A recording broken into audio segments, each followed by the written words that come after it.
d'influence, je veux ici aborder aussi un levier plus défensif, et c'est une mission nouvelle des dernières années, mais qui doit être au cœur des missions du réseau.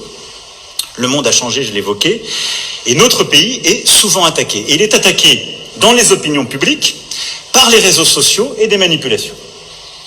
Le continent africain en est le meilleur laboratoire. Alors, par tout ce que je viens de dire, je veux qu'on sape en quelque sorte les sous-jacents.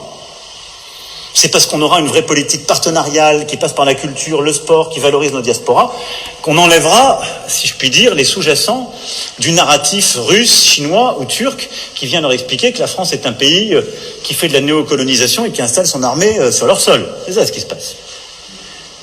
Donc il faut casser en quelque sorte déjà parfois les éléments qu'on leur laisserait à utiliser. Mais on doit être beaucoup plus agressif, mobilisé sur ce sujet.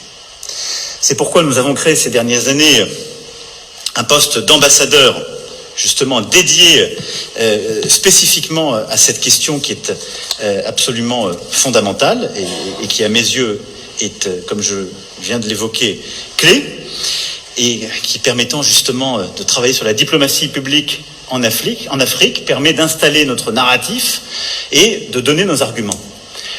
Je pense que collectivement, nous devons être beaucoup plus réactifs, beaucoup plus mobilisés sur les réseaux sociaux, travailler avec des alliés, des partenaires de la France dans les opinions publiques, pas simplement pour contrecarrer, évidemment, ces fausses informations, mais pour pouvoir les stopper de manière très claire au plus vite et porter la valorisation de nos propres actions.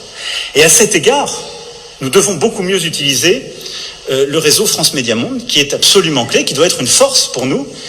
Et je pense que nous avons collectivement à repenser notre grammaire commune.